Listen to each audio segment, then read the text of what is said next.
자유함 주시네. 날 새롭게 하시네.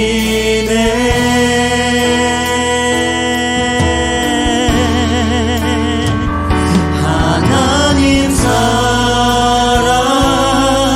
그 사랑 날 자유케 하네.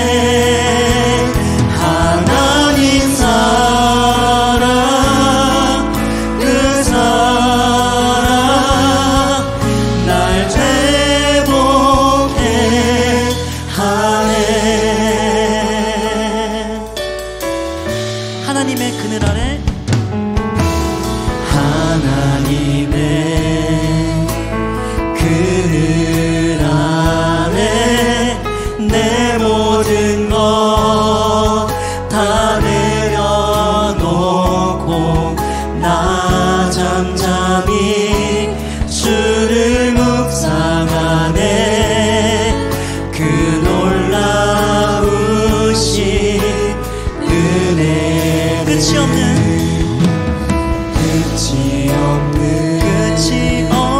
주의 사랑 강물 되어 흘러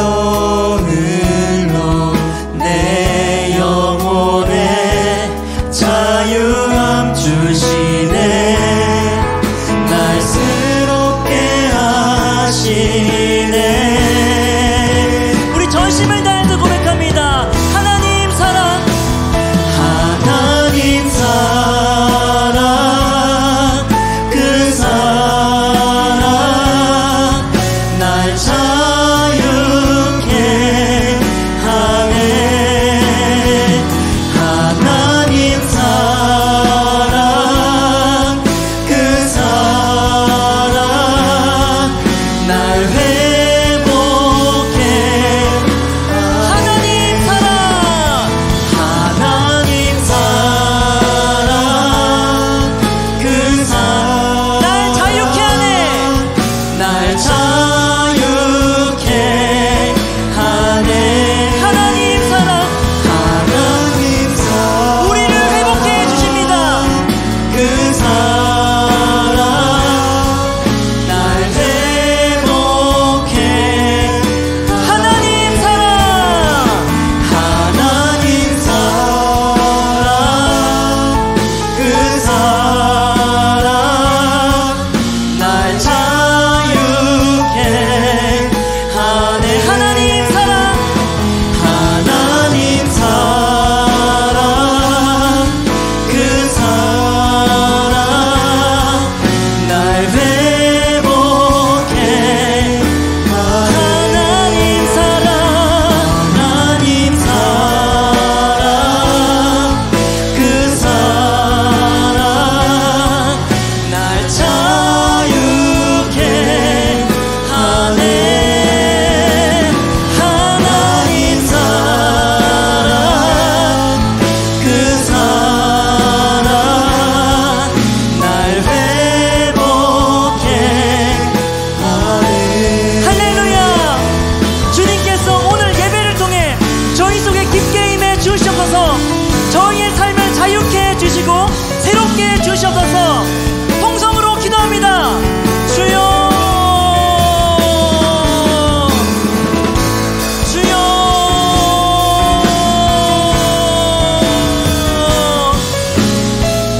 주여. 정말 주님의 사랑으로 정말 전심을 다해 우리가 정말 찬양과 경배를 올리겠습니다. 오직 주님께서 모든 그 찬양을 받아주시옵소서. 주님께서 역사해 주신 주님을 기대하면서 우리가 더욱더 주님께 찬양과 경배를 올려드립니다. 주여,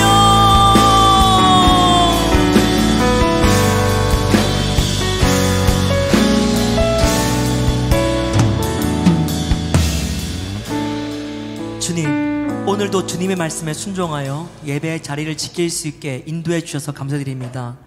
저희의 삶을 자유케 하시고 새롭게 하시는 주님만을 찬양하오니 역사해 주시옵소서. 예배 속에 임해 주실 주님을 기대하며 주 예수 그리스도의 이름으로 기도드렸습니다. 아멘. 주님께 영광의 박수 올려드리겠습니다.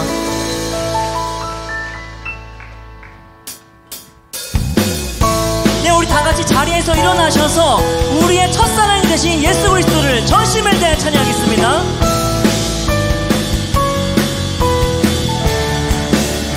예수 나의 첫사랑 되시네. 예수 나의 첫사랑 되시네. 내 첫사랑 지존자 되신 그리스도 예수 찬양. 보좌 앞에 나의 삶이 향기로운 제사로 주께 드려지길 원하네. 보좌 앞에 우리의 삶을 드립니다. 보좌 앞에 나의 삶이 향기로운 제사로 주께 드려지길 원하네. 오직 주만 바라보며 나의 삶을 드리네. 다른 길은 찾지 않으리. 나의 온전한 열정과 나의 찬양 되시네. 주의 길을 따라가리라. 예수 나의 첫사랑 되시네. 예수 나의 첫사랑 되시네. 내 첫사랑 지존자 되신 그리스도 예수. 보좌 앞에 우리의 삶을 드립시다. 보좌 앞에 나의 삶이 향기로운 제사로 주께 드려지길 원하네. 보좌 앞에 우리의 삶을 드립니다. 보좌 앞에 나의 삶이 향기로운 제사로 주께 드려지길 원하네. 오직 주만 바라보며 나의 삶을 드리네. 다른 길은 찾지 않으리. 나의 온전한 열정과 나의 찬양 되시네. 주의 길을 따라가리라. 보좌 앞에 나의 삶이 보좌 앞에 나의 삶이 향기로운 제사로 주께 드려지길 원하네. 보좌 앞에 나의 삶이 보좌 앞에 나의 삶이 향기로운 제사로 주께 드려지길 원하네. 보좌 앞에 우리의 삶을 드립니다. 보좌 앞에 나의 삶이 향기로운 제사로 주께 드려지길 원하네. 보좌 앞에 우리의 삶을 드립시다. 보좌 앞에 나의 삶이 향기로운 제사로 주께 드려지길 원하네.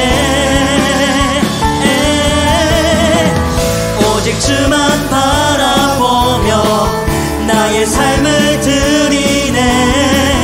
다른 길은 찾지 않으리. 나의 온전한 열정과 나의 찬양 되시네. 주의 길을 따라가리라. 전심을 다해서 오직 주만 바라보며 나의 삶을 드리네. 다른 길은 찾지 않으리. 나의 온전한 열정과 나의 찬양 되시네. 주의 길을 따라가리라. 아멘. 찬양받아 합당하신 이께 영광의 박수 올려드리겠습니다. 아멘.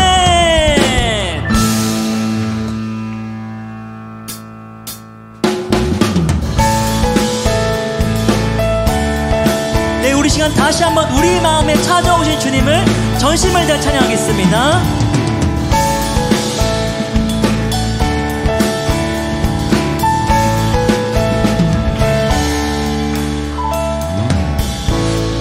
마음이 하늘 향하네.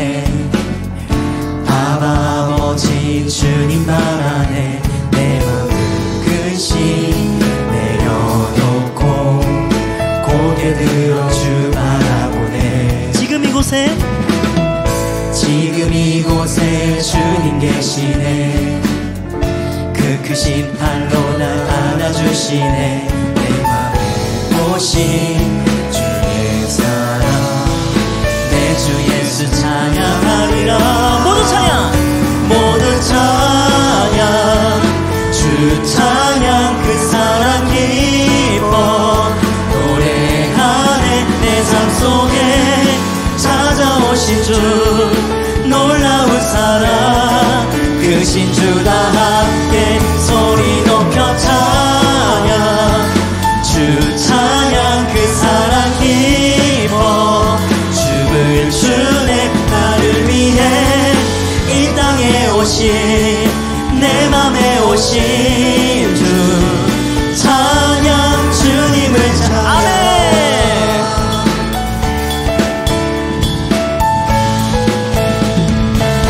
나의 마음이 하늘 향합니다. 나의 마음이 하늘 향하네. 아버지 주님 발 안에 내 모든 근심 내려놓고 고개 들어 주 바라보네. 지금 이곳에 주님께서 계십니다. 지금 이곳에 주님 계시네. 그 크신 팔로 날 안아주시네. 내 맘에 오신 주의 사랑 내 주 예수 찬양하리라. 모두 찬양 주 찬양 그 사랑 기뻐 노래하네. 내 삶 속에 찾아오신 주 놀라운 사랑 크신 주 다 함께 소리 높여 찬양. 주 찬양 그 사랑 기뻐 춤을 추네. 나를 위해 이 땅에 오신 내 맘에 오신 주 우리 목소리로 모두 찬양.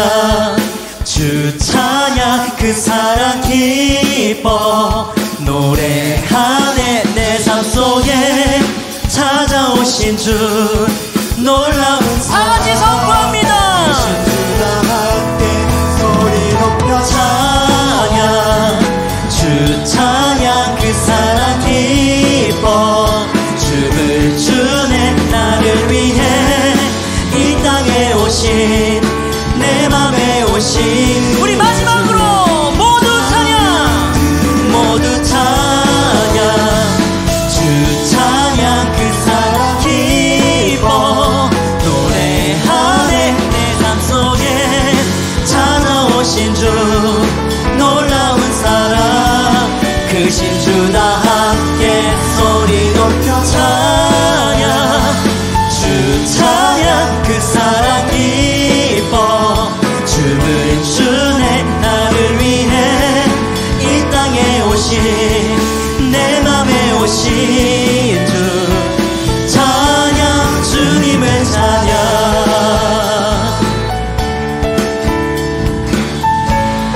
네 아멘. 우리의 마음에 오신 주님을 찬양합니다. 아멘.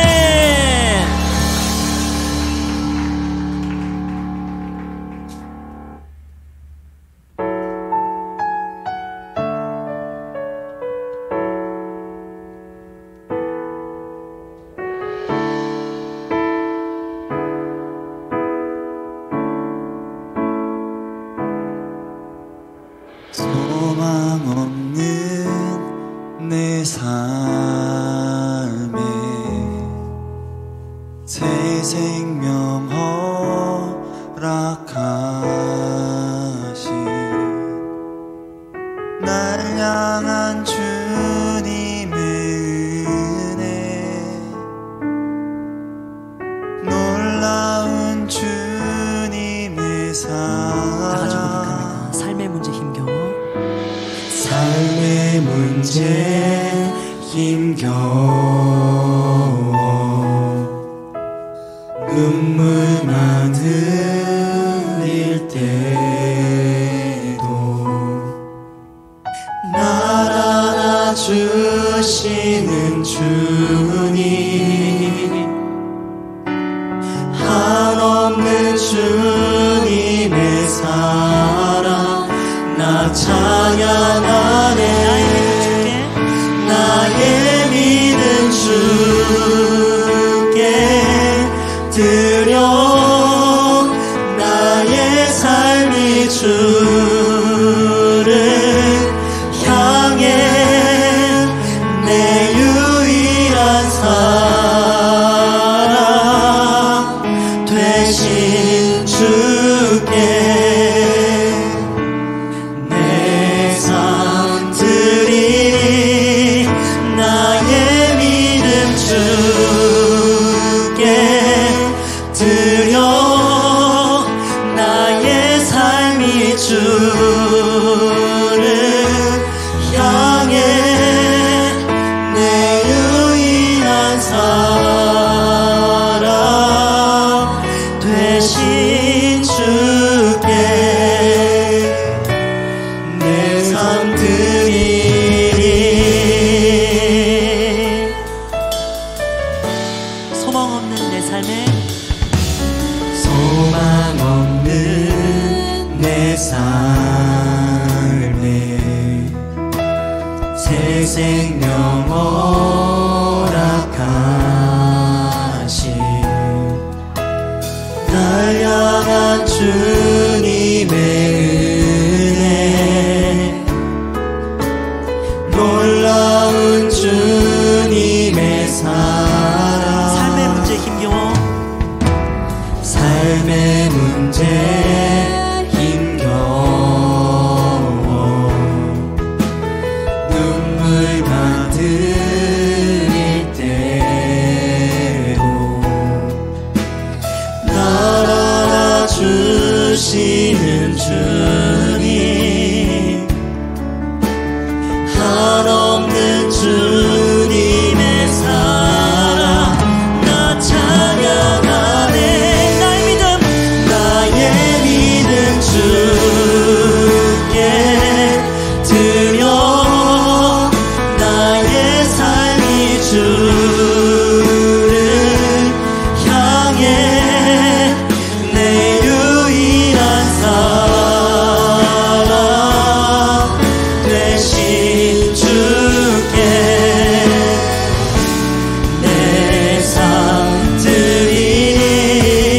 나의 믿음 주께 드려 나의 삶이 주를 향해 내 유일한 사랑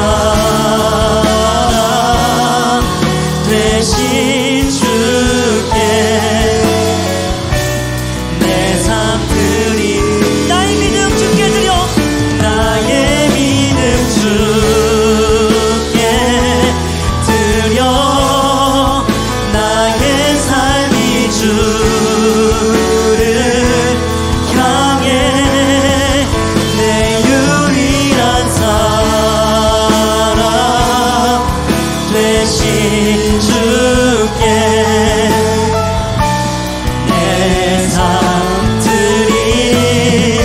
나의 믿음 주께 드려 나의 삶이 주를 향해 내 유일한 사랑 되신 주께.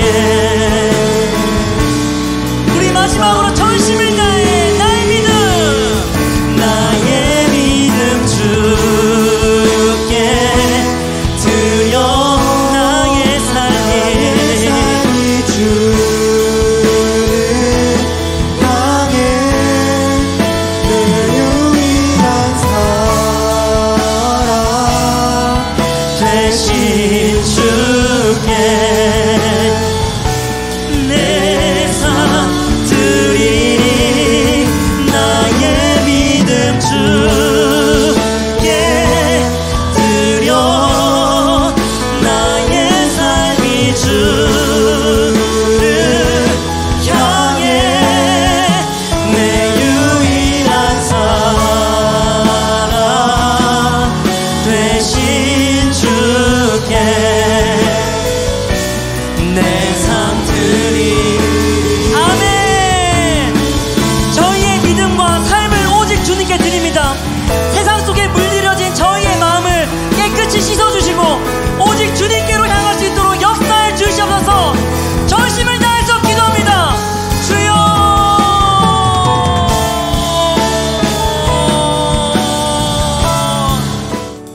여호와의 영이 내게 내리셨으니 이는 여호와께서 내게 기름을 부으사 가난한 자에게 아름다운 소식을 전하게 하려 하심이라. 나를 보내사 마음이 상한 자를 고치며 포로된 자에게 자유를, 갇힌 자에게 노임을 선포하며 여호와의 은혜의 해와 우리 하나님의 보복의 날을 선포하며 모든 슬픈 자를 위로하되. 아멘. 할렐루야. 사랑과 소망의 하나님 감사합니다. 오늘도 귀한 예배 자리에 나와 주님을 찬양하며 동행할 수 있는 시간을 허락하심에 감사드립니다. 주님, 이 자리에 한 주간 우리가 지었던 죄를 먼저 고백합니다. 세상이 우선시되어 하나님을 잊고 살아간 모습을 용서하시고 주님의 주신 은혜를 잊고 그저 자신의 삶의 힘듦에 빠져 불평만이 많았던 우리의 모습을 용서하여 주시옵소서. 오늘 이 시간 이 예배를 통해 다시 한번 주님께 돌아가 그 구원의 은혜를 깨닫는 시간 되게 하여 주시옵소서. 오늘도 주님 앞에 예배로 나아갈 때에 예배를 위해 준비한 손길들을 축복하여 주시옵소서.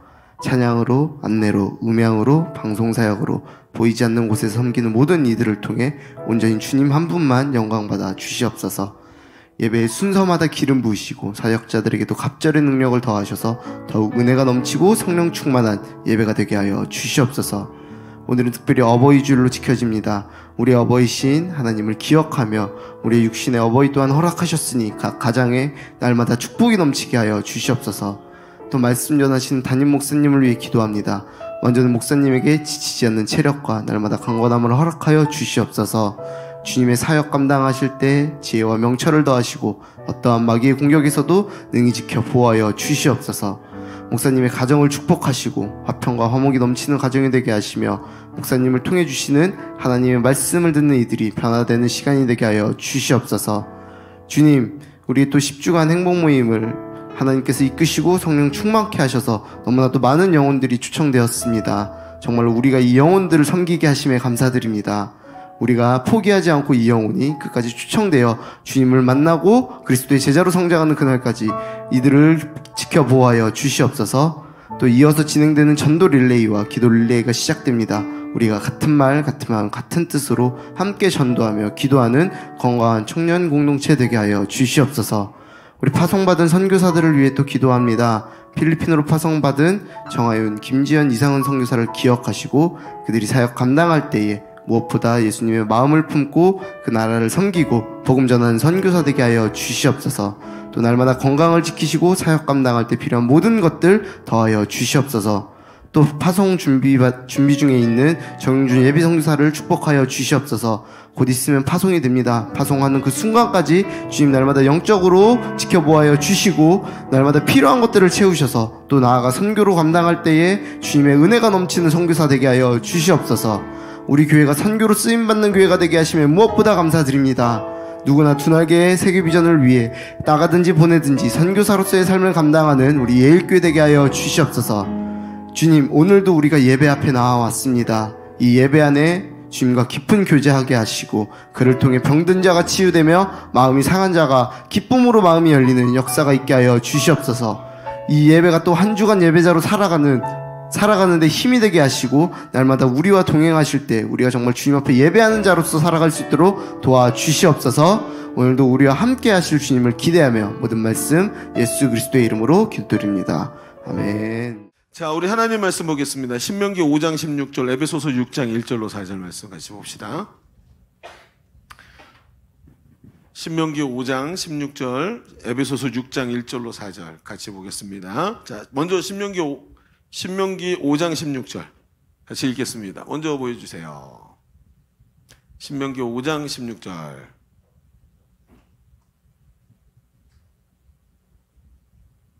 버틴다. 얘네 안 보여주고.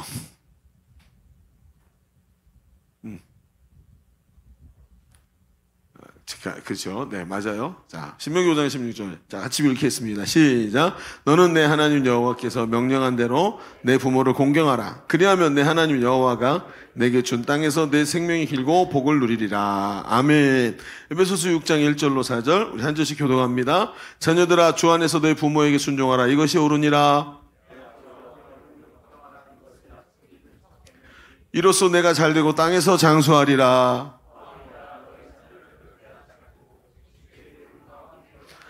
아멘. 4절까지 보았습니다. 오늘 우리가 어버이 주일로 지키는 날이고 영혼 추수주일을 앞두고 이제 초청주일을 이제 우리 전도 축제를 시작하는 날입니다. 그래서 두 가지 메시지가 겹치게 되는데 오늘 우리가 말씀을 좀 깊이 좀 바라보면서 부모, 오늘 말씀의 제목이 부모에게 순종해야만 하나요? 라는 제목으로 같이 말씀을 좀 나눠보려고 합니다. 제가 요즘에 뉴스에 나온 이야기를 하나 들으면서 귀에 좀 들어온 게 있어서 적어놨었는데, 수원의 한 아파트에서 엘리베이터에 한 주민이 자필로 쓴 호소문이 이제 엘리베이터 안에 붙은 거예요. 이렇게 써 있었어요. 안방 베란다에서 흡연하시는 분께 부탁드립니다. 샤시가 호술해서 문을 닫아도 담배 냄새가 올라가서 많이 힘드니 제발 실내 흡연을 삼가해 주시기를 부탁드립니다. 그랬더니 그날 오후에 저녁 때 퇴근하는 시간대에 글이 또 붙었어요. 어떤 사람이 자필로 또 옆에다 써서 붙인 거예요. 이렇게 썼어요. 우선 피해 때문에 피해를 드려서 미안합니다. 하지만 맹목적으로 흡연만 삼가하라고 말씀하시기보다 흡연 금연해야 될 시간대를 가르쳐 주십시오. 이런 얘기인 거예요. 왜? 안 그래도 흡연할 것이 없는데 내 집에서도 남의 피해가 안 가도록 나는 흡연을 하고 싶습니다. 만약에 3일 만에 답을 하지 아니하시면 더 이상 제가 생각하지 않겠습니다. 이렇게 얘기를 한 거예요. 그러면서 그 밑에 이렇게 써놨어요. 저는 건달입니다. 제3자들은 입 조심하시고 해당하는 분만 답 주십시오. 이렇게 얘기를 한 거예요. 좀 약간 뭐라 그럴까. 서로 배려하는 느낌이 들지만 결과론적으로는 난 앞으로 담배를 필 거니까 합리적이게 얘기하자. 이런 얘기가 됐죠. 그 기사에 또 다른 아파트 얘기가 나왔어요. 이건 다른 아파트입니다. 어떤 사람이 협조 호소문 이렇게 붙였어요. 뭐라고 붙였냐면, 안녕하세요. 저는 매토 사는 사람입니다. 저는 저희 집 베란다에서 담배를 피웁니다. 저희 집에서 제가 피거나 피는 거니 그쪽들이 좀 참아주시면 안 될까요? 내 집에서 내가 피는데 뭐가 문제입니까? 관리소에서 저에게 항의 전화를 몇 번 했는데 저는 그것을 수용할 생각이 없습니다. 그러니 앞으로도 담배 냄새가 나면 그냥 창문을 닫아주세요. 복도에서 나오는 담배꽁초도 다 제 거라고 생각해 주시면 감사하겠습니다. 이제 아마 복도식 아파트였나 보죠? 그러면서 뭐라 그랬냐면 밑에다가 참고로 이 협조문은 제가 전층에 다 붙일 테니까 굳이 소문을 내주시는 수고는 안 해주셔도 되겠습니다. 이렇게 얘기를 써놨어요. 살짝 비꼬는 말들이 둘 다 들어있죠? 그러면 자 여러분 들으면서 무슨 생각이 드시나요? 아마 여러분은 아마 우리 어른들, 부모님 세대들보다는 이게 좀 덜 충격적일 겁니다. 그렇죠? 어른들은 엄청나게 충격적으로 받아들이는 얘기가 될 거예요. 여러분 한번 생각해 봅시다. 무슨 생각이 드십니까? 우리가 일반적으로 하는 생각과는 좀 다른 생각을 가진 사람들이 많죠. 우리 시대가 심각한 개인주의와 포스트 모더니즘 시대로 들어갔어요. 이분들의 이야기가 다 저는 이해가 됩니다. 자기 권리인데 그것도. 담배를 피는 사람들도 피는 권리가 있는데 근저에 이제 사회가 분위기가 바뀌어서 이렇게 된 거지 내 권리를 왜 이렇게 빼앗아 가느냐. 그리고 나는 그냥 흡연하고 있는 사람인데 흡연가인데 왜 나를 홀대하는 이런 문화를 만들어서 강제로 이렇게 끌고 가느냐. 이런 분노가 이분 두 사람의 이야기 속에 들어있는 것이 자꾸 느껴지는 거예요. 그런데 사실은 이게 뭐죠? 우리는 이게 어찌 보면 이 사람들의 이야기에 귀를 기울이는 게 더 신사적이고 객관적인 생각을 갖고 있는 사람인 것 같지만 사실은 이게 뭐예요? 이 포스트 모더니즘의 사회에서 나오는 이야기들인 거예요. 다중심주의라는 거죠. 그래서 기존의 보편적인 윤리 개념을 단순하게 내 삶의 방편으로 받아들이지 않는 시대. 나에게 맞아야 되고 내가 옳다고 생각해야지만 그게 진리가 되는 시대. 그럼 진리는 그냥 진리예요. 진리가 뭡니까? 아침에 해가 동쪽에서 떠오르는 게 진리예요. 변함이 없는 거예요. 그런데 이런 진리들이 중요한 게 아니고 내가 무엇이라고 생각하느냐가 진리인 거죠. 그 중에 대표적인 게 제가 뭐라 그랬어요? 그렇죠. 동성애 합법화라는 것이 포스트 모더니즘 시대의 가장 강력한 생각이라고. 남자를 여자라고 불러주면 그가 여자가 된다고 생각하는 것. 이게 진리를 따라가지 않는 시대의 특징들이에요. 그래서 이거는 그냥 우리가 합리적으로 생각하고 있어요. 아니요. 여러분 이 이야기들에 내가 합리적이다라고 생각하는 것은 시대 조류를 타고 있다는 뜻일 뿐이에요. 우리는 인간은 진리에 대해서 알 수가 없어요. 사실은. 왜요? 우리 인간이라는 존재가 진리를 판가름하기에는 너무 짧은 인생을 살고 있기 때문에. 그래서 진리가 뭔지 우리 스스로 말하기에는 너무 교만인 거예요. 그러나 진리를 가르쳐주는 존재가 있기에 그 진리를 깨달을 수는 있는 거예요. 그러니까 이런 개념들을 조금만 더 깊이 이해하고 책을 좀 깊이 읽으면 사람들이 겸손해지는데 우리 시대에 책을 안 읽는 게 문제예요. 책을 읽지 않고 조금만 어려운 얘기만 들어가도 난독증에 걸리는 사람들이 수도 없이 많으니까. 여러분, 우린 깨어서 좀 하나님 말씀을 깊이 봐야 할 줄로 믿습니다. 여러분, 이런 시대를 살아가는 우리가 이제 며칠 전에 어버이날을 맞이했죠. 물론 자기 부모에게 잘하고 효도하는 거 중요하죠. 근데 이런 유교적 효도 개념의 부모 공경이 여러분 얼마나 갈 것 같이 생각이 되십니까? 자기 생각과 다르면 받아들이지 않는 시대를 살면서 우리 앞에 그 호소문들, 흡연에 대한 호소문들을 보면서 우리는 성경의 메시지를 같이 보게 되죠. 성경은 부모를 공경하라고 가르치고 있습니다. 그러나 성경이 말하는 부모 공경이라는 말은 동양에서 말하는 효사상으로 생각해서는 이해가 안 되는 말씀이에요. 두 개는 굉장히 다릅니다. 성경의 공경은 효와는 상당히 다른 개념이고 훨씬 차원 높은 이야기라는 거예요. 여러분, 제가 근자에 저희 아이들과 얘기를 하는데, 제 아이를 가끔 이제 제 아내가 일주일에 한 번 정도 학교에다가 등교를 시켜줘요. 왜냐면 워낙에 바쁘니까 그때라도 같이 대화를 나누려고 하는 일인데, 여러분, 이 아이가 대학 다니면서 자기 친구들을 보는 거예요. 그러면서 이런 얘기를 하는 거예요. 뭐라 그러냐면, 아빠, 이상한 모습이 보여. 뭐? 그랬더니, 친구들이나 선후배 중에 부모님이 이혼한 친구들이 한 절반쯤 되는 것 같아. 그렇죠? 당연하죠. 제가 예전에 한번 얘기했죠. 어떤 초등학교 선생님이 그렇다고. 그 초등학교 반 아이들 중에 절반이 부모님이 이혼을 했다고. 그래서 아이들이 30명이면 15명이 아이들 부모님이 이혼한 상태더라고. 그러면서 이야기를 하는데 얘가 그 얘기를 하는 거예요. 절반 정도는 다 이혼하고, 그리고 오랫동안 벌써 이 친구들은 고등학교 때부터 벌써 자취를 하면서 한 친구들이 되게 많다는 거예요. 그런데 그 아이들의 특징이 뭐냐면 그들 중에 거의 굉장히 많은 수가 나는 나중에 절대 결혼하지 않을 것이고 자녀도 낳지 않겠다라고 이야기를 한다는 거예요. 그렇죠? 여러분, 이런 친구들의 배경을 보면 대부분 이런 가슴 아픈 경험들이 있어요. 그러니까 이런 아이들의 마음속에 뭐가 있을까요? 한번 생각해 보세요. 여러분, 남의 얘기가 아니고 우리 시대죠. 여러분 세대고, 그렇죠? 저는 바라보는 이제 관망 안의 세대가 됐지만 여러분은 여러분 당대의 시대가 됐잖아요. 어떻게 생각합니까? 여러분, 지금 영종도에 가면 말이죠, 양쪽 부모가 살아있는 아이들이 가는 고아원이 있어요. 무슨 얘기인지 이해가 되시죠? 양부모가 살아있는데 아이들이 고아원에 가는 거예요. 그런 고아원에 자리가 없어서 못 들어가는, 그런 아이들이 무슨 생각을 할까요? 고아원에서 우리 부모가 나를 버렸다. 우리 부모가 나중에 자라나는데 보니까 성격 문제 때문에, 또는 부부 중에 한 사람이 이제 치팅을 해가지고 서로 그렇게 갈라서게 됐다라는 개념들을 딱 가지게 되고, 나중에 내가 철들어서 봤는데 우리 부모는 어떻게 생각할까요? 자기 하고 싶은 대로 했구나. 내가 성격 문제 때문에 같이 못 살겠어 하고 던져버렸는데 나는 뭐야? 왜 나는 이렇게 거리 시절 그런 추억을 갖고 살아야만 했지? 자, 여러분 생각해 봅시다. 이런 생각을 가진 사람들이 세상에 점점 많아지면 여러분 어버이날이 존재할 수 있을까요? 아마 국경일로 삼아서 빨간 날을 해놔도, 그렇죠? 어버이날의 의미들은 점점 사라지게 될 거예요. 왜 그럴까요? 제가 지금도 말하는 게 유교의 가치관으로 어버이 공경이라는 게 잘못되어 있다. 하나님 말씀에서 말하는 네 부모를 공경하라는 말씀은 절대적인 우리의 삶의 지표가 아니라 버겁고 차가운 계명으로 들릴 수밖에 없는 시대가 됐단 말이에요. 너무 버거워요. 그 말씀이 진짜 듣기 힘들어요. 이렇게 얘기할 수 있는 이 상황이 돼버렸어요. 그리고 얼마 지나지 않아서 이 어버이날을 우리 폐지합시다. 그냥 왜 이런 날들 자꾸 얘기하지 마세요. 남이 개인이 알아서 하는 거지 왜 이걸 전부 어려운 사람들이 왜 강요합니까? 이런 말 나오지 않겠습니까? 난 부모만 생각해도 짜증나는데 이런 말 나지 않겠어요? 우리 좀 생각을 해봐야 됩니다.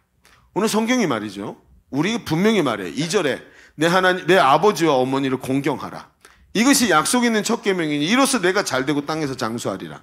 게다가 오늘 우리가 같이 읽었던 첫 번째 성경에 보면 10계명에서, 여러분 그 앞에 신명기 말씀 기억나죠? 신명기는 10계명의 제5계명에 하나님이 그 말씀하신 장면이 들어있는 거예요. 여러분, 이 말은 하나님의 명령이며 동시에 우리가 이 땅에 살아가면서 하나님께서 주시는 축복을 받는 너무나도 자명한 길이다라고 성경이 말을 하고 있다는 거예요.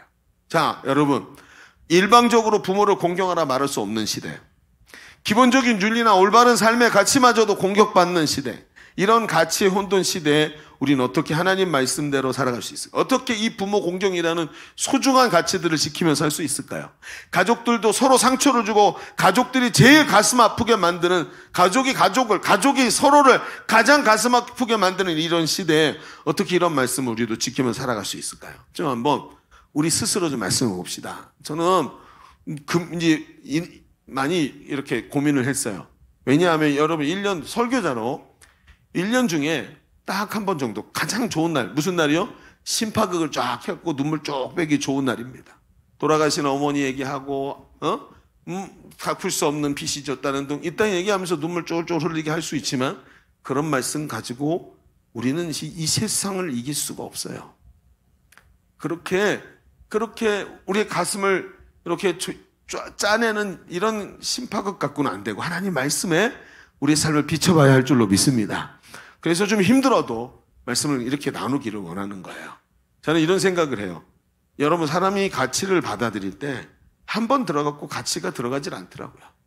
그래서 인터벌을 두고 자꾸 같은 이야기도 듣고 같은 개념들 속에서 맞아, 아멘, 아멘 하면 그게 우리 내면의 가치가 돼요. 그래서 말씀을 들으면서 그 말씀의 가치들을 중심에 좀 새길 수 있기를 바랍니다. 오늘 말씀의 제목이 뭐죠? 부모에게 순종해야만 하나요? 여러분, 이 이야기를 누가 하고 있는 거예요? 아시겠죠? 누가 이 질문을 하는지, 어떤 사람이 이런 질문을 하는지 우리 시대가 하는 말이에요. 우리 시대가. 자, 얘기를 들어보면서 우리 두 가지 얘기를 해봅시다. 주보 3면을 펼쳐서 좀 쓰면서 같이 가볼까요? 이해하는 대로 쓰고 들리는 대로 쓰면 나중에 근거가 남고 이해가 더 잘 돼요. 그래서 쓰자 그러는 거예요. 자, 첫 번째, 부모 공경은 피조 세계 속에 넣어두신 성공하는 인생의 원리입니다. 자, 좀 뭔가 앞뒤가 잘 안 맞는 것 같아도 한번 이야기를 좀 들어봅시다. 성공하는 인생의 원리이기 때문에 우리가 부모를 공경해야 된다. 자, 보자고요. 오늘 우리가 읽은 본문에 바울은 에베소 교회를 향해서 부모를 공경하라 라고 말하면서 3절에 내가 잘되고 땅에서 장수하리라 라고 말하고 있어요. 왜 땅에서 장수하냐? 바로 앞절인 2절에 보니까 부모를 공경하는 것이 약속 있는 첫 계명이기 때문이다 라고 써 있어요. 자, 바울이 지금 뭘 근거로 얘기하냐면 계명을 근거로 얘기하고 있어요. 그래서 오늘 우리가 신명기 말씀을 읽은 거예요. 자, 우리가 알기에 계명 그러면 유대인들은 10계명을 말하는 거예요. 그래서 이 계명은 절대적인 가치예요, 이 사람들한테. 그러니까 계명 그럼 딱 10계명이 떠오르는 건데 이 10계명 중에 약속 있는 첫 계명이라고 그랬죠. 첫 번째 계명이 뭐예요? 몰라요. 첫 번째 계명이 뭐냐면 나 외에 다른 신을 내게 두지 말라, 이거죠. 나 외에 다른 신을 두지 말라, 이게 첫 번째 계명이에요. 근데 이상하죠? 부모를 공경하라 라는 것은 제5계명이에요. 그런데 왜 약속 있는 첫 계명이라 그랬을까요? 자, 들어보세요. 10계명을 분류를 해보잖아요. 1계명부터 4계명은 하나님께 관련된 계명이에요. 나 외에 다른 신을 두지 말라, 여호와 이름 망령 때 일컫지 말라, 이런 얘기죠. 그래서 하나님께 관련된 계명이고 5계명부터 제10계명까지는 사람들, 이웃들과 관련된 계명이에요. 살인하지 말라, 도둑질하지 말라, 부모를 공경하라, 이런 얘기죠. 그런데 5계명에서 10계명을 보면 다른 계명들은 전부 다 뭐 하지 말라, 살인하지 말라, 도둑질하지 말라, 내 이웃의 것을 탐내지 말라, 뭐 이런 얘기를 하셨는데 5계명은 뭐예요? 내 부모를 공경하라 그러면서 하나님 여호와가 내게 준 땅에서 내 생명의 길이라는 약속이, 이 약속의 단서가 붙어 있는 거예요. 그래서 하나님께서 부모를 공경할 때 복을 주신다는 약속을 하셨어요. 하나님의 복을 약속하신 계명은 요 5계명밖에 없어요. 1계명부터 10계명 전체를 통틀어서 나머지는 지켜라, 안 지키면 징벌이다, 이런 느낌으로 말씀하셨는데 5계명만큼은 뭘 약속했어요? 거기에 축복해 주시겠다는 약속이 있어요. 그래서 하나님은 이 말의 뜻이 뭡니까? 하나님께서 하나님 백성을 지으신 원리를 말하고 있는 거예요. 원리. 여러분, 원리가 왜 중요하죠? 자, 이게 뭐예요? 이거 또 떨어졌네? 자, 여기 지금 오늘 나눠준 스티커예요. 자, 여기서 제가 이렇게 들고 있다가 스티커를 놓으면 어떻게 될까요? 후루룩 해서 천장에 딱 붙겠죠? 아니에요? 그럼 어떻게 돼요? 놓으면 어떻게 돼요? 떨어지죠. 왜요? 어떻게 알아? 나 안 놨는데? 이게 뭐냐? 세상의 원리라는 거예요. 그렇죠? 중력이 있고 만리윤리의 법칙이 있고, 만리윤리의 법칙은 틀렸다 그러다고 요즘에 아인슈타인 때문에. 아인슈타인 참 대단한 사람인 것 같아요. 어쨌든 간에 놓으면 떨어진다는 걸 해보지 않고도 알아요. 왜요? 이게 세상에 하나님이 그렇게 만드셨기 때문에. 그러니까 이 말씀이 그거예요. 사람이 부모를 잘 공경하고 순종할 때 잘되고 형통한 원리를 하나님이 세상을 지으면서 그렇게 원리를 만들어 놓으셨다는 거예요. 그래서 물이 높은 데서 낮은 데로 흐르는 것처럼 똑같이 이렇게 부모에게 공경하는 자가 그 은혜를 누리게 됐다. 그래서 인간은 부모를 중요하게 생각하고 그 부모의 뜻을 살피며 따를 때 위험에서 멀어지고 불행과 실패를 마주치는 게 아니라 지나서 편안한 삶을 누리게 된다는 거예요. 부모의 뜻을 중요하게 생각할 때 잘된과 장수의 축복을 누리게 된다는 것이죠. 자, 그런데 우리는 우리가 자주 성경과는 바로 다른 생각으로 부모님을 바라보고 공경한다는 말을 다른 생각을 할 때가 너무 많다는 거예요. 어떻게? 어버이를 공경하라는 말을 공경하라, 부모를 공경하라, 그 말 뒤에 뭐가 깔려 있어요? 힘없는 부모를 잘 보살피라는 말로 인식할 때가 많아요. 그 공경하라라는 말 자체가 이제 어머니가 부모님이 너를 낳아주시고 키워줬잖아. 이제는 네가 장성했고 부모님은 힘이 없어졌으니까 이젠 네가 그분들을 복양하고 잘 해드려야 되는 거 아니야? 라고 인식하는 게 뭐죠? 유교의 충효사상의 근간이 되어 있는 거예요. 그런데 성경을 보잖아요. 성경의 구약 성경은 히브리어로 써졌고 신약 성경은 아람어, 헬라어로 써졌는데 히브리어에서 공경이란 단어를 보면 카바드라는 단어를 쓰는데 무슨 뜻이냐? 무겁게 여긴다 라는 뜻이에요. 공경한다. 그를 가볍게 보는 게 아니라 무겁게, 중요하게 생각한다는 뜻이에요. 헬라어에서 티마오라는 단어를 썼는데 이 공경이라는 단어가 뭐냐면 높이 평가하다. 가치를 두다 이런 뜻이에요. 공경이 뭐예요? 높이 평가하고 가치를 두는 거. 가볍게 여기지 말고 중요하게 생각하라는 얘기예요. 이게 뭐예요? 부모를 공경한다는 뜻이에요. 우리 부모가 나를 낳고 길러줬으니까 이제 내가 부모를 복양해드려야지 이런 뜻이 아니라는 거예요. 그래서 가치가 다르다는 거예요. 며칠 전 어버이날이라고 저희 아이들이 카네이션을 사갖고 왔어요. 근데 제일 비싼 거 사갖고 왔더라고요. 돈도 없는데 어떻게 이런 거 샀니? 하면서 이게 받았어요. 근데 가만히 생각하는데 이 아이들이 제가 카네이션을 처음 받아본 게 뭐냐면 저희 큰아이가 유치원 가서 유치원에서 색종이로 접은 카네이션 붙은 그 카드를 들고 왔어요. 쫄래쫄래 들고 왔고 엄마 이거 그러고 주는 거. 그때가 처음 받은 거. 얼마나 감격스러운지. 물론 선생님이 다 접은 거지만 그래서 그때 받았던 기억이 나요. 그리고 초등학생이 됐고 컸고 뭐 그러다가 이제는 두 친구는 대학 다니고 하나는 고등학교 2학년인데 이제는 초등학생도 아니고 유치원생도 아니고 자기 의지로 자기 용돈을 털어서 비싼 걸 준비해서 가지고 왔어요. 근데 그걸 딱 보면서 이런 생각이 드는 거예요. 그걸 보면서 이상하죠? 그러면 카네이션이 밥 먹여줍니까? 카네이션이 나한테 주는 게 나에게 주는 의미가 뭐가 있겠습니까? 어떤 사람은 꽃을 예쁜 쓰레기라 그러잖아요. 오늘 지나면 갑자기, 카네이션이 제일 비싼 날이 언제예요? 5월 7일 밤 11시 아니에요? 그죠? 그래서 카네이션을 제일 비싸게 사는 사람이 누구냐면 퇴근하는 지하철 막차를 타고 내린 사람들이 제일 비싸게 산대요. 거기 플라스틱으로 만든 가짜 꽃도 2만 원씩 받는다잖아요. 그리고 그 다음날 딱 되면 제일 가격이 확 떨어지는 게 또 카네이션이고. 그러니까 이게 가치는 되게 웃긴 거예요. 그러니까 이 카네이션을 난 준비하면서도 참 개판이다 막 이렇게 생각을 하면서 했는데 오늘 제 아이들이 그걸 딱 가지고 왔는데 대학생이 돼서 그걸 갖고 왔는데 제 마음에 다른 느낌이 들더라고요. 어떤 느낌일까요? 이게 나를 낳아주시고 길러주셔서 고맙습니다라는 의미가 아니다. 이게 의미가 느껴지는 거예요. 나를 부모로 인정하고 그 부모의 사랑과 부모가 지금 나를 여기까지 인도해 준 것에 대한 존경의 표시를 하는 거였구나. 그러니까 유치원생이 아니라 대학생이 돼서 가져온 그 자체가 그게 그런 의미로 저에게 받아들여지더라는 거예요. 걔들은 물론 그런 생각으로 했다고 생각되진 않지만 끝나고 한이랑 인터뷰를 해보세요. 근데 지금 잘 모르겠고 어쨌든 간에 이게 남들 다 해주니까 꽃 사갖고 왔다 이런 개념이 아니라는 거예요. 낳아주시고 길러주셨으니까 답례로 드리는 게 아니라는 거죠. 그 낳아주고 길러준 것에 대해 답례라면 꽃 한 송이 갖고 안 되죠. 그걸 어디 퉁치려고. 말도 안 되는 거지. 그죠? 아파트 문서 한 채 갖고 오고 근데 벤츠 한 대 갖고 오고 그래야지 이게 앞뒤가 맞는 거예요. 꽃이 뭘 의미하죠? 꽃은 마음의 깊은 의미를 담고 있어요. 그리고 가만히 그런 생각을 가지고 보는데 예전에 저희 부모님이 예전에 어버이날이라고 제가 변변치 않은 꽃을 사다 드린 걸 가지고 왜 그렇게 기뻐하셨는지 이제 느낌이 오는 거예요. 뭘 알고 있는 거예요? 부모님께 뭘 얘기하는 거예요? 부모님을 인정하고 부모님이 나를 사랑해 주신 것에 감사하고 가르쳐 주신 대로 살겠다고 고백하는 거예요. 이게 꽃이. 그 은혜를 갚는 게 아니고 감사하는 거예요. 가볍게 여기지 않고 내 인생을 처음으로 길을 열어준 인생의 가장 중요한 선생님으로 여전히 부모님을 따르겠습니다. 이것이 부모를 공경하는 거예요. 성경이 말하는 공경.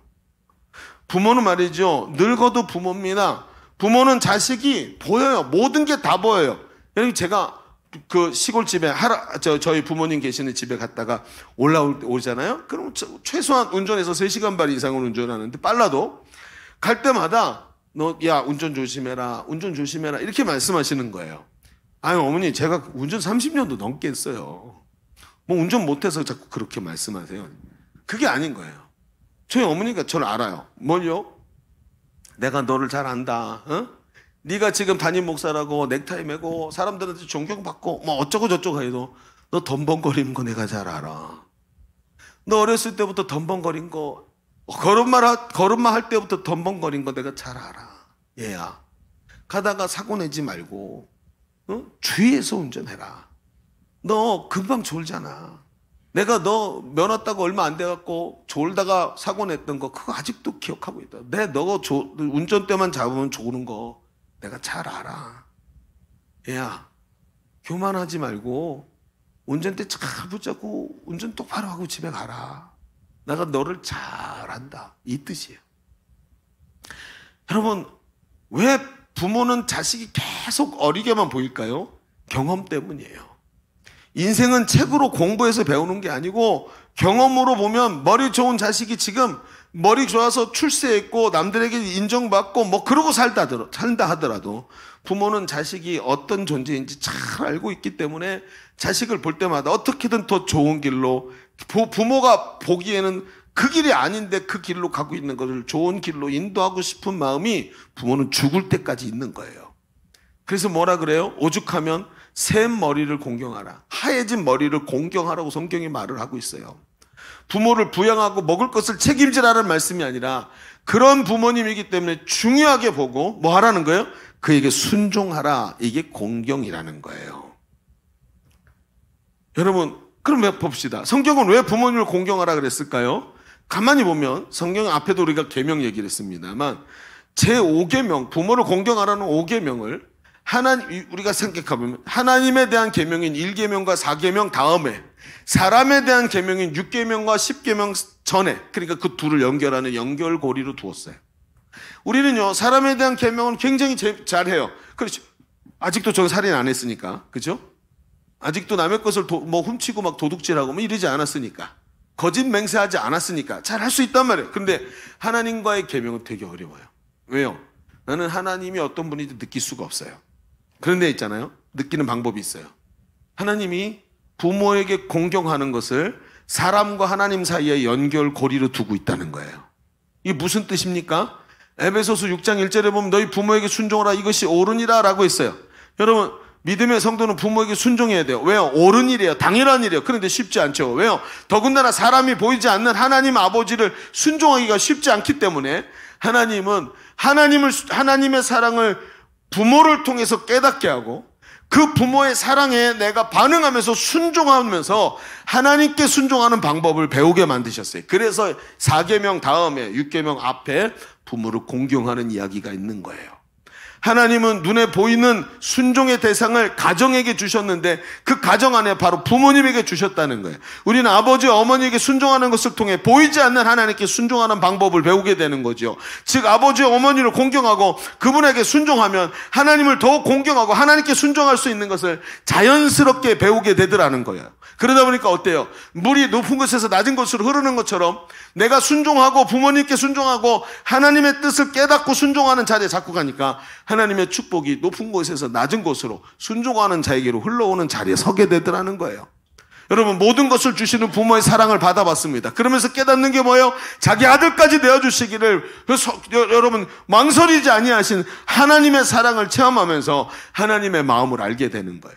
또 주고 또 용서해주고 또 주시는 부모님의 사랑을 체험하면서 내가 죄 가운데 넘어져도 또 사랑해주시고 또 손을 내미시고 또 다시 도전하라고 말씀하시는 하나님의 용서와 사랑을 또 체험하게 되는 거예요.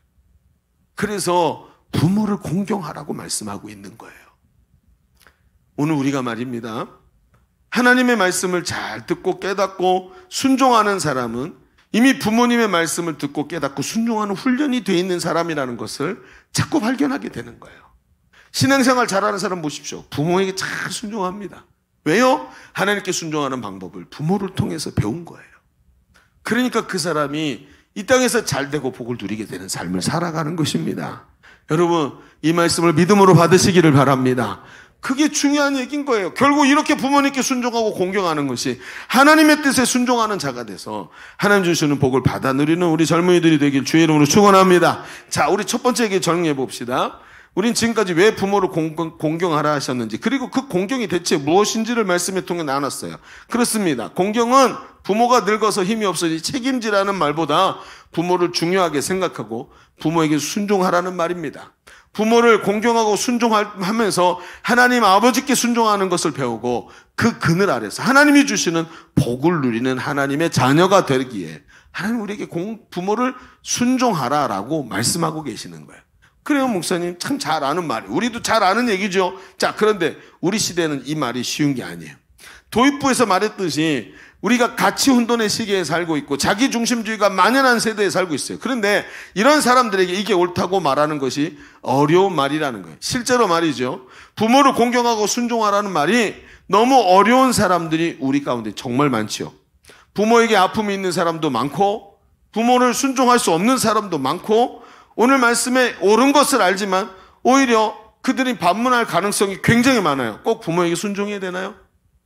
여러분, 그건 남들만 얘기합니까? 우리도 그렇지 않습니까? 반문하는 사람이 있습니다. 목사님, 내가 성경 말씀을 다 알겠는데 오늘 이 말씀은 너무 가혹하게 들려요. 전 진짜 그 얘기를 들었어요. 저는 목사님, 어버이 주일이 되면 교회 가기가 싫어요. 분명히 부모에게 공경하라고 말할 텐데 이 말씀이 저한테 너무나 가혹해요. 저는 잘못한 게 없거든요. 전 너무 노력했거든요. 그런데 저는 불가항력적으로 너무 많은 아픔이 있어요. 이 말씀은 저에게 너무나 어려워요. 그런데 이렇게 못하는 저한테 이 땅에서 공경하는 사람이 이 땅에서 복을 받고 그 생명이 길 것이라고 말씀하시는 게 얼마나 부담인지 아세요? 이렇게 말하는 소리 저는 진짜로 들었단 말이죠. 그럼 부모에 대한 원망의 마음이 가득하고 가정을 쉽게 버린 아버지에게 다친 마음들이 너무나 많고 가까운 가족들에게 제일 많은 상처를 받는 것이 우리 시대의 진짜 모습 아닙니까? 그러면 여기서 멈출 수가 없네요. 한 가지만 더 얘기를 해봅시다. 두 번째에다 이렇게 한번 써봅시다. 자, 이런 사람들에게 우리는 뭐라고 말해야 될까요? 왜 이 부모 공경이라는 말이 왜 중요하냐? 이렇게 써보세요. 단순히 축복을 얻는 원리를 넘어서 여기서 우리는 영적 이치를 알아야 돼요. 영적 이치. 영적인 이치가 있어요. 그게 뭘까? 한번 얘기를 좀 해봅시다. 잠깐 얘기를 들어보세요. 여기 이렇게 어려운 시대에 우리가 어떻게 부모 공경을 더 할 수 있을까? 이런 얘기들이 될 텐데 여러분, 바울은 에베소 교회 성도들에게 부모에게 순종하고 부모를 공경하라고 강조해요. 그런데 바울은 부모에게 공경하라고 말하면서 한 가지 단서를 붙이는데 그 단서가 우리가 읽은 1절 말씀에 있어요. 1절. 우리 방송실 한번 1절 보여주실래요? 1절. 거기는 없습니다만 1절. 오늘 우리가 읽었던 첫 번째 절에 이렇게 써 있어요. 뭐라고요? 네. 이제 그렇게 딱 맞으면 좋겠는데 안 맞아요. 우리 광수 형제가 여기 있는 거 보면 거기 누가예요? 아, 해수 자매구나. 그래요. 그래. 안 보여줘도 돼요. 됐어요. 자, 이따가 나올 테니까. 자, 1절에 그 단서가 뭐냐면 자녀들아, 뭐예요? 주 안에서 너희 부모에게 순종하라. 이것이 옳으니라. 자, 단서가 뭐죠? 순종하라는 예에 단서가 뭐가 붙었어요? 주 안에서. 주 안에서 순종하래요. 자, 이게 우리가 생각하는 것과 굉장히 다른 말이에요. 주 안에서 부모에게 순종하고 주 안에서 부모를 공경하는 것이 여러분 지금 이게 바울이 하는 얘기예요. 이게 뭘까요? 단순히 예수님의 마음으로 공경해라 이런 뜻일까요? 용서해라 이런 뜻일까요? 왜 바울은 주 안에서라는 단서를 붙였을까요? 주 안에서라는 단어의 깊은 의미를 우리가 이해하기 위해서는 오늘 말씀의 문맥을 봐야 돼요. 자, 에베소서가 뭐냐면 여러분 사도행전에 보면 에베소 사역이 나오죠. 사도행전에 나온 바울의 사역 중에 제일 강력했고 가장 거대한 도시에서 사역한 게 에베소예요. 근데 에베소에서 회당에서 유대인들이 모이는 회당에서 전도를 했는데 유대인들이 안 들으니까 두란노 소원에 가서 2회 동안 제자들을 따로 세워서 가르쳤다 그랬죠. 그랬더니 2회 만에 아시아에 사는 사람, 지금 터키 지방에 사는 사람들이 다 예수를 믿었다.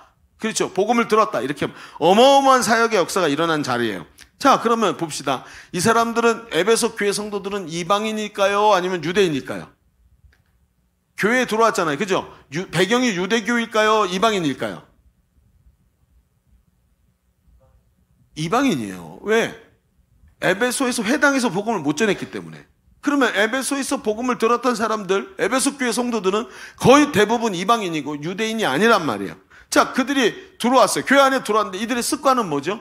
유대인의 율법을 따라 살던 사람이 아니라 세상 사람들처럼 살았단 말이에요.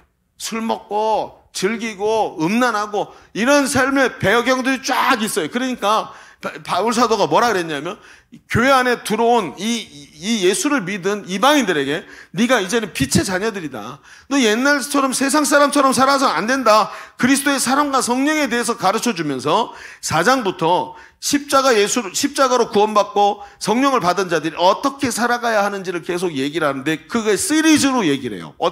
이제 계속해서 비유를 통해서 얘기하는데 어떤 얘기를 하냐면 구원받은 아내와 남편에 대해서. 그렇죠? 아내들아, 남편에게 뭐하라? 복종하라. 남편들아, 아내를 사랑하기를 자기 자신을 사랑함 같이 하라. 이런 얘기가 거기서 나오는 거예요. 이게 그리스도인이 이렇게 살아야 된다고 말하면서. 그러면서 거기 나온 게 뭐냐면 구원받은 자녀들에게, 자녀들아, 네 부모에게 순종하라. 이런 얘기들을 오늘 그 중에 이게 들어있는 거예요. 그 다음에 한 가지가 뭐냐면 종들아, 네 상전들에게 그러면 복종하라. 그렇게 이야기를 하고 있는 거예요. 이 말씀이 오늘 이 말씀이 자녀와 부모의 생활을 좀 더 깊게 이해하기 위해서 요것들을 살펴보면 시리즈니까 똑같은 이야기로 맥락을 풀고 가고 있으니까 이게 무슨 뜻인지를 알게 된단 말이에요. 자, 그럼 볼까요? 자, 보세요. 에베소서 5장 22절에 정확하게 나와 있어요. 읽어봅시다. 자, 시작. 아내들이여 자기 남편에게 복종하기를 주께 하듯 하라. 자, 5장 24절에 보세요. 자, 24절 시작. 그러므로 교회가 그리스도에게 하듯 아내들도 범사에 자기 남편에게 복종. 누구에게 하듯 하라고요? 그리스도에게, 주께 하듯 하래요. 여러분, 이게 지금 아내들에게 남편에게 하는 방법이에요. 남편들은 더 심한 얘기를 했어요. 뭐라 그랬어요? 자기 자신을 사랑하듯이 아내를 사랑하고 자기 생명보다 더 귀히 여기라고 말을 해요.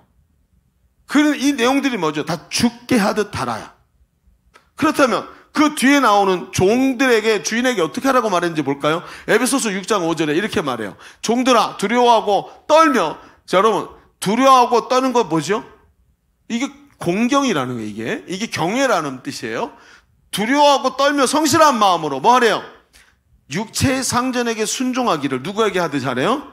그리스도께 하듯 하래요. 7절을 보세요. 기쁜 마음으로 섬기기를 주께 하듯 하고 사람들에게 하듯 하지 말라. 아내는 남편에게 주께 하듯 하고 종도 주인에게 주께 하듯 하래요. 그렇다면 자녀들이 주 안에서 부모에게 순종하는 것은 어떻게 하는 거죠? 주께 하듯 하라는 뜻이에요. 부모에게 순종할 때 예수님께 하듯 하라는 것입니다. 이게 사도 바울이 말하는 주 안에서라는 뜻이에요. 주 안에서 부모에게 순종하라, 이런 뜻이라는 거예요. 여러분, 이 무슨 뜻이냐? 앞에도 잠깐 얘기했습니다만 우리나라는 오래전부터 유교적 가르침 안에 부모를 공경해야 함을 배웠습니다. 그러나 여러분, 너를 낳아준 부모니까 공경하라는 식의 유교적인 부모 공경은 분명한 한계가 있다고 얘기했죠. 이런 가치를 가지고 접근만 하니까 가정에 불화가 생기는 거예요. 왜요? 내가 너를 낳아서 어떻게 길렀는데 네가 이제 와서 나한테 이렇게 해? 여러분, 이게 뭐죠? 네가 도리를 지키지 않고 네가 도리, 이게 사람의 도리야? 뭐예요? 내가 한 만큼 네가 왜 안 하냐는 거예요. 부모 공경이란 말은 있잖아요. 효라는 동양사상 가지고는 한계성이 있어요. 내가 한 만큼 너도 도리를 다 하는 거라는 거죠. 내가 너를 어떻게 키웠는데, 그러니까 거꾸로 어떻게 해요? 부모님한테 이렇게 말해요. 당신이 나한테 해준 게 뭐가 있어요? 엄마가 나한테 해준 게 뭐예요? 아버지는 왜 나를 이렇게 버리고 떠났어요? 이렇게 말할 수밖에 없는 상황이 돼버리는 거예요. 그러니까 이거 가지고는 이 얘기가 해결이 안 되는 거예요. 윤리적 의무사항, 사랑이 없고 은혜가 없고 율법주의로 우리의 삶을 끌고 가니까 답이 안 나오는 거예요. 여러분, 믿음의 성도는요, 유교적으로 배운 부모 공경을 넘어서 주께 하듯, 주님께 하듯 공경하라고 성경은 정확하게 말해주고 있어요. 바울은 예수님의 십자가를 경험한 사람들, 그래서 성령 받은 사람들이 자기 주어진 삶 속에서 주님께 하듯 부모에게 섬기라고 얘기를 하는 거예요. 여러분, 이 말은요, 이 말을 듣고 있는 에베소 교회 성도들에게 절대 쉬운 얘기가 아니에요. 사도행전을 보잖아요. 사도행전 19장에 보면 바울이 에베소에 딱 가서 보니까 온통 아데미 여신 신상으로 가득했어요. 에베소는요, 아데미 여신의 신전이 있었어요. 아데미가 뭔지 아세요? 달의 여신이란 뜻이에요. 그래서 이 달의 여신을 이라는 뜻으로 이 사람들은 풍요와 다산을 관장하는 신이라고 믿었어요. 여신을. 근데 이 아데미라는 별칭은 헬라 사람들에게는 아르테미스라고 불렸고, 그렇죠? 아르테미스, 그리고 로마 사람들에게는 다이아나라고 불렸어요. 그러니까 지금도 영어 이름 중에 다이아나라는 뜻이 있죠? 그 육체 빵빵한 이 신을 말하는 거예요. 그래서 이 아르테미스, 아데미 여신에게 이 제사를 지내는 신전이 있었는데, 이 고대 신들은 거의 대부분 뭐냐면 여자 신은 다산. 그리고 여자 신에게 뭐가 많냐면 새끼를 많이 낳게 만드니까 여신에게는 유방이 수십 개가 달려있는 신상이 나와요. 남신에게는요, 그러니까 풍요이기 때문에 이 풍요의 신이 다산의 여신과 교합을 해야 돼요. 성적으로 교합을 하면 풍요와 다산이 생긴다고 생각을 했어요. 그러니까 농사를 지으면 풍요로워야 되고 양을 치면 다산이 일어나야 되니까 어떻게 해요? 이 사람들은 성전에서 이들의 성전에 가서 제사를 지낼 때 아데미 여신 앞에서 창기와 교합을 하는 성관계를 맺는 거예요. 이게 뭐예요? 이게 이 사람들의 예배 행위였어요. 얼마나 음란해요. 그래가지고 이때 신전에 가면 여사제들이 있는데 그 사제들이 다 창녀했던 거예요. 그러니 한번 생각해 봅시다. 지금 에베소 교회 성도들이 그런 배경을 가지고 있어요. 그런 집안이 어땠을까요? 여러분 생각해 봅시다. 집이 어땠을까요? 아데미를 섬기는 사람들은 음란의 극치였답니다. 아데미란 여신을 섬기는 방식이 너무 음란해가지고 나중에는 어떻게 됐냐면 그 에베소에는 가정이 파괴된 일들이 굉장히 많았다 그래요. 우리 시대하고보다 더 심했던 거죠. 그러니까 제대로 된 가정을 찾을 수가 없었어요. 그러면 봅시다. 여기다 대고 가정의 중요성, 부모 공경의 중요성을 이야기를 하는 거예요. 이런 상황에 아내한테 남편에게 순종하라. 그럼 어떻게 생각하십니까? 이 가능할까요? 이 남편이 여러분 남편이면 어떻게 하겠습니까? 응? 다시 이 얘기를 바꿔봅시다. 이런 상황에게 자녀에게 부모를 공경하라. 이 사람이 내 아버지인지 저 사람이 내 아버지인지 몰라. 우리 어머니가 남자를 수도 없이 만나가지고 누가 내 아버지인지도 모르고 그 남자들 중에 우리 어머니하고 친한 그 남자들 중에 나한테 내가 아들로 나를 생각해서 내가 자라면서 나에게 따뜻한 말 한 번 해준 사람 아무도 없어요. 그렇지 않습니까? 여러분 누구에게 순종해야 되죠? 그런데 바울이 말해요. 바울 사도가 에베소 교회 성도들을 향해서 너 예수 믿고 구원받았지? 지옥 갈 사람들을 하나님이 천국으로 인도하시고 너희들이 죄와 사망의 법에 사로잡혀 있던 것들을 성령이 너희 안에 계시고 지금도 성령이 너희 안에서 너희를 기쁨과 감격으로 인도하지 않니? 그 주님께 하듯 네 아버지에게 순종해라. 이렇게 말하는 거예요. 네 남편에게 순종해라. 종들은 주인에게 순종해라 할 것을 당부하는 거예요. 여러분 이게 정말 얼마나 힘든 일일까요? 정말 그럴까요? 들어보세요. 예전에 한 청년 자매가 저한테 이런 얘기 했어요. 오래전 얘기예요. 목사님 요즘 직장에서 일하다가 갑자기 몸이 피곤하고 컨디션이 안 좋은데 집에 가고 싶다 이런 생각이 들었어요. 대박이에요. 여러분 뭐 이상한 거 있어요? 아니 목사님 이런 날이 오네요. 기적 같아요. 이렇게 말하는 거예요. 여러분 우리에게 당연한 일 아니에요? 몸 피곤하고 힘들면 집에 가 쉬는 거죠. 맞아요? 여러분 안 그러는군요. 이 반응이 없는 인간들 봐봐. 이거 거의 무슨 아데미 여신도 아니고 여신상도 아니고. 보세요. 우리에겐 당연한 일이지만 이 자매에게는 이게 기적 같은 일인 거예요. 피곤하니까 집에 가서 쉬고 싶다라는 생각이. 왜 그럴까요? 이 자매가 중학교 때 우리 교회 처음 나왔어요. 근데 이 친구가 청소년 시절이 편안하지 않았어요. 집에서 날마다 어려서 집안이 불화하고 직장 나가는 어머니가 저녁 때 맨날 술 먹고 들어오고 아버지 술 먹고 들어와서 맨날 싸우고 고성이 떠나가지 않고 악한 마귀에게 잡혀서 음주, 언어폭력, 상처들은 범벅이 됐던 거죠. 이 자매가 이 중학교 다니면서 이게 마음이 있잖아요. 분노로 가득 차 있던 거예요. 그러니까 어때요? 학교 다니면서 껌 좀 씻고 침 좀 뱉고 이런 거 좀 많이 했던 거예요.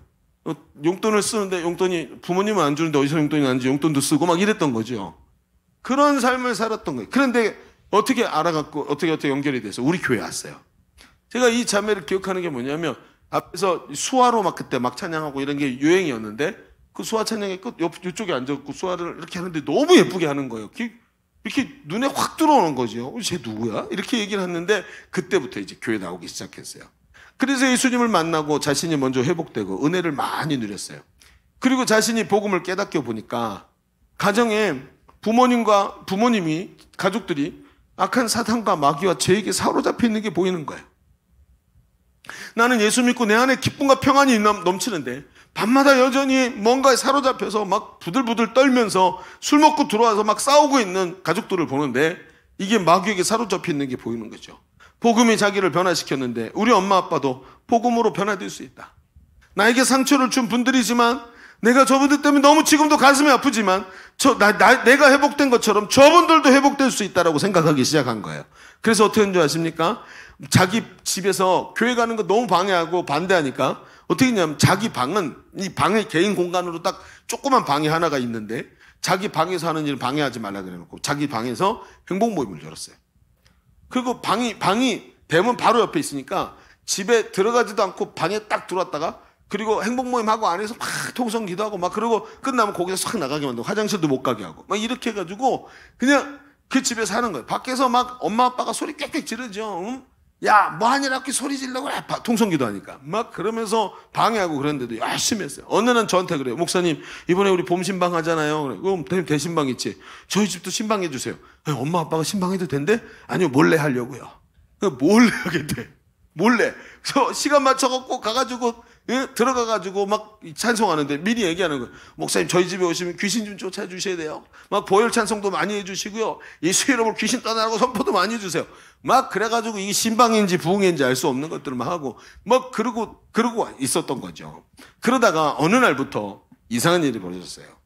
그렇게 이 자매가 매같이 새벽같이 저녁마다 자기 집에 앉아서 계속 기도를 하면서 귀신을 대적하고 복음의 역사를 선포하고 막 그러는데 얼마 지나지 않아서 부모님이 술 먹고 들어오는 날이 점점 줄어들기 시작하는 거예요. 몰랐는데 가만히 어느 날 방 안에 있는데 밖에서 웃음소리가 들리더라는 거예요. 집에 술 먹고 들어오는 게 아니라 한쪽에는 호떡 사갖고 들어오는 날, 호빵 사갖고 들어오는 날, 이 과일 사갖고 들어오는 날이 점점 많아지면서 그걸 먹으면서 가족들이 이야기를 나누기 시작하는 것을 자기가 경험하게 돼. 매일 싸우던 가족들이 서로 걱정하고 서로 위로해주기 시작하고 그 가정을 붙잡고 있던 어둠의 권세가 예수 이름으로 떠나간 줄로 믿습니다. 무엇보다도 자기 마음속에 들어있던 미움이 사라진 거예요. 그리고 어느 날 직장에서 일하다가 너무 피곤한데 집에 가서 편안하게 쉬고 싶다. 평생 처음 해봤대요. 집 그러면 두렵고 부담스럽고 원망과 미움이 가득 찬 곳이었는데 평생 처음으로 집에 가서 평안히 쉬고 싶다. 평온한 집, 나를 위로해 주는 집으로 가고 싶다라는 생각이 들더라고요. 큰 변화가 일어난 거예요. 큰 변화가. 여러분 어디서요? 그리스도 예수 안에 있을 때. 그 예수 그리스도가 내 안에 계시고 예수 그리스도가 우리 안에 계실 때 이런 역사가 주 안에서 부모를 불쌍히 여기고 부모를 공경하기 시작하는 거예요. 그를 중요한 존재로 예수님 만나면 변화될 수 있는 존재로 나를 변화시킨 예수님이 우리 부모님을 변화시킬 수 있다는 확신 가운데 부모를 공경하기 시작한 거예요. 그러면서 집에 평안이 찾아오기 시작하고 그러면서 변화가 일어나는 거예요. 얼마 지났는데 그 자매가 저한테 그런 거예요. 목사님 얼마 전에 군대 간 동생이 연락을 했는데요. 그 동생이 이렇게 말하더래요. 누나 이상하다. 나 평생 처음인데 누나가 보고 싶네. 이렇게 얘기를 하더래요. 자기 남동생한테 그런 얘기 처음 들었다는 거예요. 얼마나 감격해하는지 하나님이 가족들을 사랑할 수 있는 마음을 가족 모두에게 주셨다는 거예요. 여러분 보세요. 주 안에서 일어나는 일을 받은 은혜가 너무 커서 죽게 하듯 가정을 섬기고 더 부모를 공경하고 사랑하니까 주 안에서 죽게 하듯 하니까 이 일이 일어나더라는 것입니다. 여러분 세상엔 방법이 없어요. 세상에 방법이 없어요. 저출산 문제 어떻게 해결하냐 그랬더니 이민자를 받아야 된대요. 저출산 문제 어떻게 해결하냐 그랬더니 비혼모를 양성해야 된대요. 사유리 같은 비혼모를. 이게 지금 세상에 하는 말이에요. MBC 라디오에서 그러더라고요. 사유리 같은 비혼모를 많이 해야지 답이 난다고. 여러분 그럴까요? 아니요. 세상엔 답이 없어요. 근데요. 성경에는 있어요. 복음 안에는 있습니다. 그걸 성경이 말하지 않습니까? 믿음의 성도는 세상 가치 수준으로 부모를 공경하는 것이 아니라 복받는 원리니까 공경을 하는 것을 넘어서서 진정한 축복이 된 하나님의 백성이니까 그 구원받은 은혜에 감격해서 우리 부모와 자녀와 가정을 바라보기 시작할 때 세상의 수준을 넘어가는 역사가 일어나는 거예요. 여러분, 신데렐라가 왕의 아내가 됐어요. 그리고 신분이 변해서 자신의 과거 모습을 버리는 거예요. 여러분, 옛날 습관이 있어서 옛날처럼 일어나서 양푼에다 밥 비벼 먹고 아무 옷이나 입고 아무 데나 가고 싶고 그런 순간이 다가오지만 오늘도 고상하게 흰색 드레스를 입고 거리를 곳곳하게 펴고 왕족처럼 서서 그 모습을 우아하게 서 있어야 되는 이유가 뭐죠?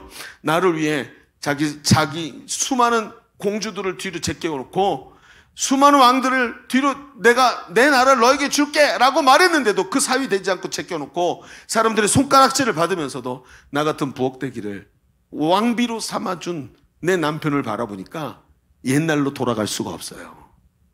이 하얀색 드레스를 지키면서 살아야 돼요. 이 기쁨 때문에, 하나님이 나를 위해 자기 아들까지 내어준 이 기쁨 때문에 오늘도 내가 악한 마귀에게 사로잡혀서 세상 가치로 부들부들 떠면서 부모님 용서하지 못하고 그렇게 살아가는 사람으로 서 있을 수가 없는 거예요. 오늘 나를 향해서 십자가 지시고 나에게 그 새 생명을 주신, 복음의 은혜를 주신 주님을 보니까 나를 구원하신 것처럼 우리 부모님도 구원하실 것이고 나를 회복시킨 것처럼 우리 가족도 회복시킬 것을 보기 시작하니까 이 흰색 드레스를 더 붙잡아야 되는, 그리고 하나님 앞에 꼿꼿이 서서 부모님을 위해, 가족들을 위해 기도하는 일이 일어나는 것입니다. 구원의 은혜를 받고 보니까 용서하지 못할 것도 없고 원망하고 앙금을 가진 것이 너무 하찮아서, 야, 인생이 얼마나 된다고 인생을 저렇게 사냐, 저렇게 미워하고 원망하면서 살 것이라면 이 짧은 인생 뭐하러 살아가고 있냐면서 이 앙금을 하찮아서 뒤에 것을 잊어버리고 배설물처럼 버리고 뒤에다가 던져버리고 오늘도 저 앞을 보면서 하나님이 주실 그 위대한 나라를 바라보면서 오늘도 복음을 전하며 달려가는 삶을 살아가는 거예요. 이게 그리스도인이에요.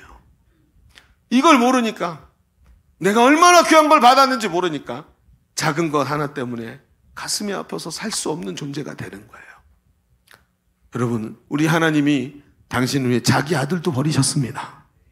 그 은혜를 입은 사람이, 그래서 회복된 우리가 오늘도 못할 일이 무엇입니까? 자, 눈을 감고 기도합시다. 하나님, 오늘 우리 주님의 말씀을 깊이 마음속에 넣습니다. 왜 부모를 공경하라 하셨는지, 도대체 그 공경이 얼마나 중요한 일이고 세상에 그냥 부모님께 잘해드려야지란 그것이 아니라 오늘도 하나님이 나에게 부모님을 세워주시고 왜 이 부모님을 위해서 기도하게 하셨는지 깊이 깨닫게 하시니 감사합니다. 하나님이 귀한 일들을 오늘도 구원받은 확신과 그 감격 속에서 해낼 수 있는 믿음과 용기를 허락하여 주옵소서. 하나님, 우리의 삶을 변화시키고 내 마음을 변화시키셔서 하나님의 뜻 안에 서게 하여 주옵소서. 죽게 하듯 하게 하여 주옵소서. 우리 같이 말씀 붙잡고 기도합니다.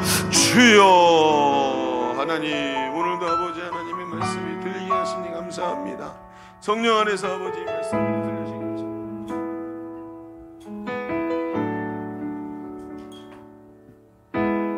아버지 하나님, 주여 역사하소서. 주님을 향해서 아버지 온전히 선자 되기를 원합니다. 성령 안에 서 있기를 원합니다.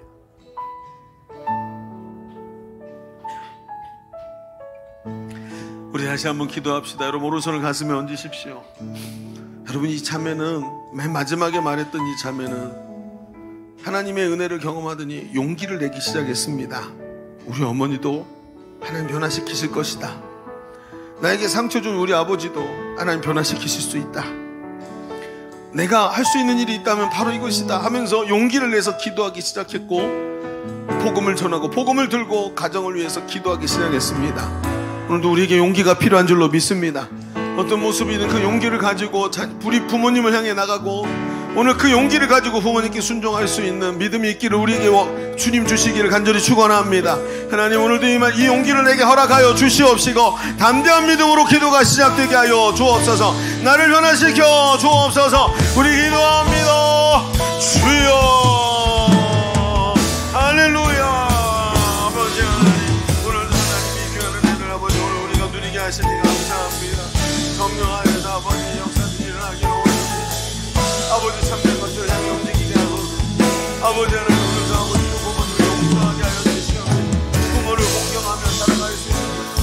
아버지 우리에게 용기를 주옵소서. 상처를 많이 받고 서로 상처내고 아버지 그럴 수밖에 없는 우리 가족들을 용서하시고 하나님 우리에게 아버지 하나님 복음의 은혜가 넘치게 하여 주옵소서. 나부터 변화되게 하여 주옵소서. 죽게 하듯 할 수 있도록 죽게 하듯 할 수 있도록 하나님 나를 변화시켜 주옵소서. 이 어려운 상황이지만 죽게 하듯 하게 하여 주옵소서. 아버지 하나님께서 나를 이렇게 은혜 주시고 하나님 내가 도저히 할 수 없는 상황이라도 죽게 하듯 하게 하여 주옵소서. 죽게 하듯 하게 하여 주옵소서. 하나님 역사하소서. 우리의 마음을 변화시켜 주시고 성령 안에서 임하게 되어 가시고 주여 도와주옵소서. 하나님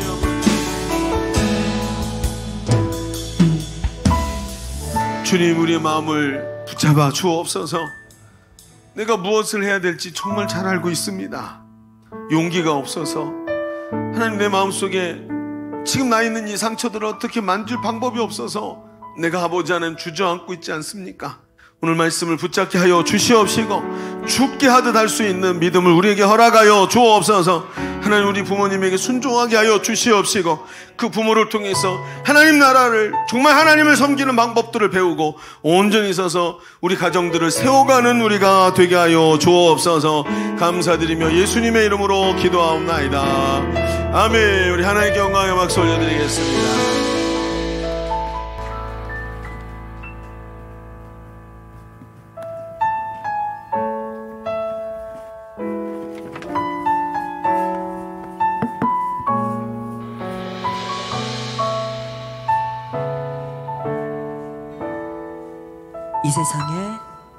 이 세상에 구원 받아야 할 사람이 오직 나 하나뿐이었다 할지라도 오직 나 하나만을 위하여 십자가 지시고 걸어가셨을 오직 한 사람 주를 위해 세운 위대한 계획보다 부흥이를 어떤 화려한 방법보다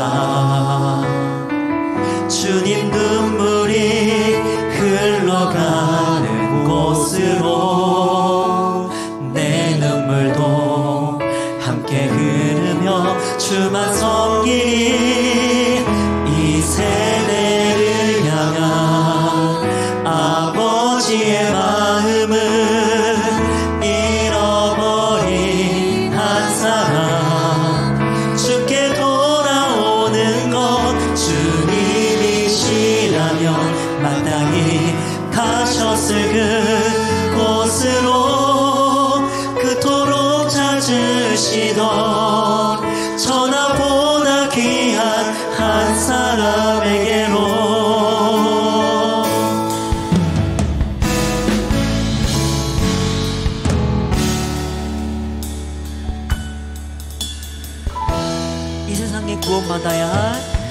이 세상에 구원받아야 할 사람이 만일 나 하나뿐이었다 할지라도 오직 나 하나만을 위하여 십자가 지시고 걸어가셨을 오직 한 사람 주를 위해 세운 위대한 계획보다 부귀를 어떤 화려한 방법보다 주님 눈물이 흘러가는 곳으로 내 눈물도 함께 흐르며 주만 섬기니 이 세대를 향한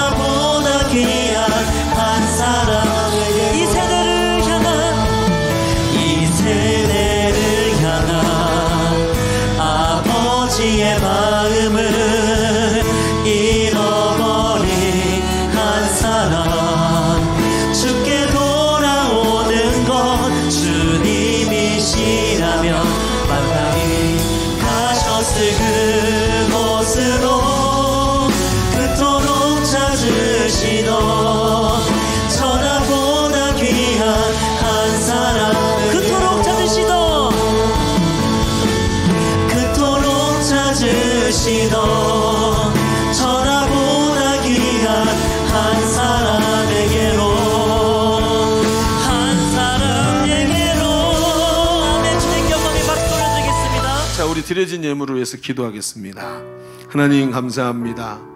오늘도 우리에게 은혜 주시어서 귀한 날 하나님 앞에 예배하게 하시고 아버지 이렇게 어버이를 향한 하나님의 뜻, 가정을 향한 하나님의 뜻을 우리에게 허락해 주시니 감사합니다. 깊이 오늘 말씀 붙잡게 하여 주시옵시고 자기를 복종시키고 하나님께서 내 속에서 승리하시는 역사가 있게 하여 주옵소서.